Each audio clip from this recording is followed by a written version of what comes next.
अस्सलामुअलैकुम वरहमतुल्लाहि वबरकातुह। तो बिग बैंग के हवाले से जो कुरान में से हारिस सुल्तान ने साइंटिफिक इनएक्यूरेसी निकाली है, वो ख़ुद ही जो उन्होंने निकाली है वो काफ़ी ज़्यादा इनएक्यूरेट है। हारिस सुल्तान अपनी बुक का जो बिग बैंग वाला सेक्शन है उसमें लिखते हैं कि कुरान कहता है कि जो सिंगुलैरिटी का पॉइंट है, यानी कि एक स्मॉल डॉट जो है, उधर मैटर था, बट रियलिटी में ऐसा है कि उधर मैटर नहीं बल्कि प्योर एनर्जी थी। ये हारिस सुल्तान ने कहा है। तो ये जो बात है ये टोटली साइंटिफिकली इनएक्यूरेट है। साइंटिस्ट जो कहते हैं वो ये कहते हैं कि बिग बैंग जब हुआ था, यानी कि time t is equals to zero पे, t is equals to zero इसीलिए उस टाइम जो है वो स्पेस एंड टाइम वजूद में आया था। तो time t is equals to zero पर जब बिग बैंग हुआ था तो उससे लेके time t is equals to 10 की पावर -43 सेकेंड्स तक जो कंडीशन थी यूनिवर्स की वो हमें नहीं पता। उससे आगे जो कंडीशन थी वो हमें पता है। तो उससे आगे जो कंडीशन थी उधर मैटर एग्जिस्ट करता था, और उस टाइम से पहले जो कंडीशन थी वो साइंटिस्ट को पता ही नहीं है। तो हारिस सुल्तान को कैसे पता ये बात, ज़रा हारिस सुल्तान से पूछिएगा जाकर। और दूसरा ये यही सेम एग्जैक्ट बात प्लैंक्स टाइम, इस टाइम को कहते हैं 10 की पावर -43 सेकंड्स को, अवैस इकबाल अपनी हर डिबेट में इसका जिक्र लाजमी करता है। तो ये सामने मैंने रेफरेंस तो वैसे लगा दिया है, लेकिन अगर इस रेफरेंस का भी आपको यकीन नहीं आता है तो आप जाके जो अवैस इकबाल की बिग बैंग पर डिबेट्स हैं वो आप जाके सुन सकते हैं। उन्होंने भी यही बात कही है कि 10 की पावर -43 सेकंड्स से पहले जो कुछ यूनिवर्स की कंडीशन थी वो साइंटिस्ट को पता नहीं थी, और सिंगुलैरिटी भी उसी टाइम पे आता है। तो हारिस सुल्तान को कैसे पता? और दूसरी मज़े की बात ये कि इनको ये भी नहीं पता कि भाई सिंगुलैरिटी तो एग्जिस्ट करती ही नहीं है। सिंगुलैरिटी जो है वो जनरल रिलेटिविटी की लिमिटेशन है, इससे ज़्यादा कुछ नहीं है। जनरल रिलेटिविटी का मैथमेटिकल ब्रेकडाउन है सिंगुलैरिटी, यानी कि ये वो चीज़ है जिसको हम जनरल रिलेटिविटी के थ्रू नहीं एक्सप्लेन कर सकते, जो आइंस्टाइन की जनरल रिलेटिविटी थी। और इसको एक्सप्लेन करने के लिए साइंटिस्ट जो हैं वो दूसरी थ्योरीज़ की तरफ जा रहे हैं। साइंटिस्ट को खुद भी नहीं पता है कि भाई उधर सिंगुलैरिटी एग्जिस्ट करती है या नहीं करती है, लेकिन साइंटिस्ट को ये पता है कि जनरल रिलेटिविटी जो है उससे हमें ये कंक्लूजन मिलता है कि सिंगुलैरिटी एक ऐसा पॉइंट है जिसकी डेंसिटी इन्फिनिट है और वॉल्यूम ज़ीरो है, और ऐसी चीज़ फिज़िकली इम्पॉसिबल है, एग्जिस्ट ही नहीं कर सकती है। तो इसीलिए साइंटिस्ट जो हैं इस चीज़ को नहीं मान रहे हैं और वो क्वांटम ग्रेविटी की फील्ड में एक्सेल कर रहे हैं ताकि वो इसकी एक्सप्लेनेशन ढूंढ सकें। और इन्फिनिटी जो है ना, उसी का दूसरा नाम अनडिफाइंड भी होता है। कभी आप अपना कैलकुलेटर है ना उसमें 1090 लिख के देखो, आपको आगे से कैलकुलेटर एरर देगा। क्यों? क्योंकि 1090 जो ग्रेडियंट उस पर बनता है ना, 1090 पर ट्रिग्नोमेट्रिक फंक्शन है एक, वो ग्रेडियंट इन्फिनिट बनता है, और इन्फिनिट पर आपको कैलकुलेटर एरर देता है क्योंकि ये चीज़ एग्जिस्ट नहीं कर सकती है।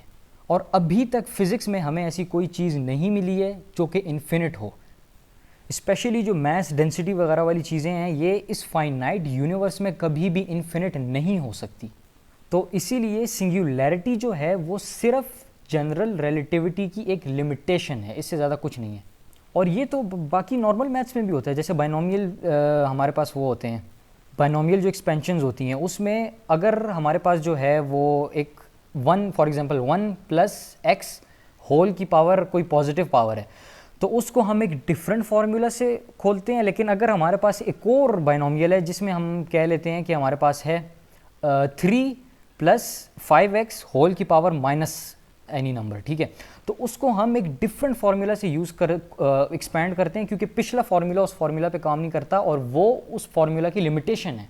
इसी तरह सिंगुलैरिटी पॉइंट जो है अभी तक इसको प्रूव नहीं कर पाए साइंटिस्ट, क्योंकि वो जनरल रिलेटिविटी की लिमिटेशन है। Infinities does not exist in this universe. और ये जो मैं अभी बातें कर रहा हूँ ये कोई नई बातें नहीं है, ये काफ़ी जो है ना बेसिक्स हैं हमारे पास बिग बैंग की और जनरल रिलेटिविटी की। लेकिन शायद हमारे जो भाई हारिस सुल्तान, उन्होंने पढ़े बगैर ही जो है ना वो किताब लिख दी है। और दूसरा ये कि चलो अगर हम हारिस सुल्तान की बात मान भी लेते हैं कि कुरान कहता है कि हम मान लेते हैं कि सिंगुलैरिटी पॉइंट एग्जिस्ट करता है, ठीक है, और कुरान कहता है कि सिंगुलैरिटी पॉइंट पे जो है मैटर भी था और नहीं भी था, यानी कि मैटर था और एनर्जी भी थी हारिस सुल्तान के बकौल। तो अगर हम ये आर्ग्यूमेंट भी मान लेना तब भी ये बात ठीक ही होगी। क्यों? क्योंकि हारिस सुल्तान को शायद पता नहीं है कि density is equals to mass over volume. अगर वॉल्यूम ज़ीरो है सिंगुलैरिटी के पॉइंट का, तो मैस भी अगर ज़ीरो है तो तब हमारे पास डेंसिटी ज़ीरो होती है। लेकिन अगर मैस कोई नॉन ज़ीरो नंबर है और वो ज़ीरो से डिवाइड हो रहा है तब हमें इन्फिनिटी मिलता है। यानी कि 0/0 is equals to 0, but any integer value, non zero value over 0 is equals to infinity, which means density is equals to mass over volume. यानी कि अगर वॉल्यूम 0 है तो मैस अगर कोई नॉन ज़ीरो वैल्यू है तब ही डेंसिटी इन्फिनिट हो सकती है, वरना इन्फिनिट नहीं हो सकती। तो इस हिसाब से तो हारिस सुल्तान जो हैं वो फिर से गलत साबित हो गए हैं, मैथ्स नहीं आती उन्हें। और यही सारी वजहें जो कि यानी कि काफ़ी इलॉजिकल हैं और इस दुनिया में ऐसी चीज़ें एग्जिस्ट नहीं करती हैं, इसीलिए साइंटिस्ट क्वांटम ग्रेविटी की तरफ जा रहे हैं। और ये जो सिंगुलैरिटी आई है ना, इसको लिमिटेशन ऑफ जनरल रिलेटिविटी कहते हैं। अच्छा, और दूसरी मज़े की बात यह है कि हारिस सुल्तान ख़ुद ही अपनी बातों में कॉन्ट्राडिक्ट कर रहा है। ऊपर इन्होंने कहा कि ये इनएक्यूरेसी है, क्यों? क्योंकि सिंगुलैरिटी के पॉइंट में अगर हम एज्यूम कर लें कि एग्जिस्ट करता है तो मैटर एग्जिस्ट नहीं करता था, हारिस सुल्तान ने कहा। नीचे आके कहता है कि since matter and energy both are same things, जो कि हमें आइंस्टाइन की इक्वेशन से पता चलता है, E = mc²। इनफैक्ट जो उसने अपना पेपर लिखा था ना, रिसर्च पेपर, जिसमें ये इक्वेशन उसने ड्राइव की थी पूरी, उसमें उसने E/c² = m लिखा था। तो हारिस सुल्तान कहते हैं कि हमें क्योंकि पता है इस इक्वेशन के थ्रू और आइंस्टाइन के थ्रू, थैंक्स टू आइंस्टाइन लिखा हुआ था उधर, कि हमारे पास एनर्जी और मैटर दोनों एक ही चीज़ें हैं, ये उसने उधर बात कही है। तो भाई अगर दोनों एक ही चीज़ें हैं तो सिंगुलैरिटी के पॉइंट में अगर आपके तहत कुरान कह रहा है कि मैटर मौजूद था, तो अगर मैटर मौजूद था या एनर्जी मौजूद थी, बात तो एक ही है फिर। तो उन्होंने आइंस्टाइन का थैंक्स किया है, मैं भी आइंस्टाइन का थैंक्स करूँगा क्योंकि उन्हीं से ये मुझे सारी चीज़ें पता चली हैं। लेकिन मैं हारिस सुल्तान का भी थैंक्स करना चाहूँगा कि उन्होंने बड़ी ज़बरदस्त कॉन्ट्रडिक्शन जो है वो नोट की है अपने इस पॉइंट में। यानी कि जो पहली साइंटिफिक इनएक्यूरेसी इन्होंने कुरान से निकाली है वही इतनी गलत निकाली है, तो आगे पता नहीं क्या हाल होगा। अच्छा, तो अपनी बुक में हारिस सुल्तान ने जो वर्स नंबर 2130 सूरह अंबिया की है, जो कि है अवलम यरल्लज़ीन कफ़रू अन्नस्समावाति वल अर्द कानता रत्क़न फ़फ़तक़नाहुमा, इसको जो ट्रांसलेट किया हारिस सुल्तान ने वो ये किया है कि did those who disbelieve not see that the sky and the earth were meshed together and then we split them apart. अभी ये जो वर्ड है ना रत्क़ इधर अरबी में, इसकी किसी भी बंदे ने आज तक मेश्ड टुगेदर जो है वो ट्रांसलेशन नहीं की, क्योंकि ये ट्रांसलेशन ही गलत है जो कि हारिस सुल्तान ने ख़ुद से की है। इसीलिए आगे रेफरेंस भी नहीं दिया कि भाई ये यूसुफ अली की ट्रांसलेशन है या सही इंटरनेशनल की ट्रांसलेशन है, बस करके जो है वो आगे बात अपनी कंटिन्यू की है। इसकी सही ट्रांसलेशन होगी कि did those who disbelieve not see that the sky and the earth were a joint entity, यानी कि कुरान ये कह रहा है कि आसमान में जो कुछ है और ये जो अर्थ है ये एक जॉइंट एंटिटी थी। अभी ये जॉइंट एंटिटी क्या है, इसको साइंटिस्ट कहते हैं हॉट सूप के नाम से पुकारते हैं, या जो दूसरा नाम है ना इसका वो है प्राइमोर्डियल प्लाज्मा। अभी ये जो स्टेट थी ना यूनिवर्स की, ये एग्जैक्टली जो प्लैंक्स टाइम है ना उसके बाद वाली स्टेट थी जिसके बारे में अभी तक साइंटिस्ट को पता है। और इस स्टेट में हमारे पास जो मैटर था वो एग्जिस्ट करता था, हमारे पास ग्लूऑन्स थे, हमारे पास बाकी क्वार्क्स वगैरह थे और बाकी जो मैटर है वो था।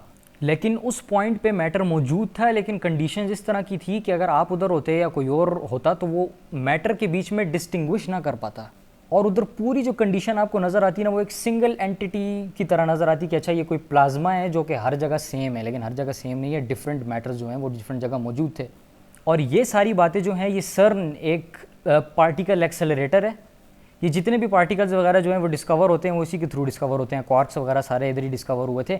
ये कंडीशन जो है प्लाज्मा की, प्राइमोर्डियल प्लाज्मा की, ये साइंटिस्ट ने सर्न के अंदर बनाए हैं। और ये जो सारी बातें ये साइंटिस्ट ने खुद कही है कि आप एक इसको एज अ सिंगल एंटिटी देखोगे इस पूरी यूनिवर्स की कंडीशन को, अगर आप उधर होते और आप डिस्टिंग्विश ना कर पाते मैटर के बीच में, दो के मैटर उधर था। तो ये वो जॉइंट एंटिटी है जिसके बारे में कुरान बात करता है, जिसे सूप कहते हैं हम, हॉट सूप। तो यही थी आज की वीडियो। बस हमने हारिस सुल्तान की ही बुक से प्रूव कर दिया कि हारिस सुल्तान पढ़े बगैर लिख लेता है। उसने बिग बैंग का मॉडल सिर्फ पढ़ा ही है और उनको जो है वो बेसिक्स नहीं क्लियर हैं अभी तक, तो उनकी पहले बेसिक्स क्लियर करवाएं, उसके बाद उनसे बुक लिखवाएं। तो अल्हम्दुलिल्लाह जो कुरान है वो अपने इस बिग बैंग के दावे में बिल्कुल एक्यूरेट है। और ये एक बहुत ही जो एथियस्ट का किंग है पूरे पाकिस्तानी के और ये इंडिया के एथियस्ट का किंग, मैंने कुरान के थ्रू और साइंस के थ्रू और मैथ्स के थ्रू उसी को गलत साबित कर दिया। So next so called inaccuracy की वीडियो आने तक अल्लाह हाफ़िज़, टाटा एंड बाय बाय।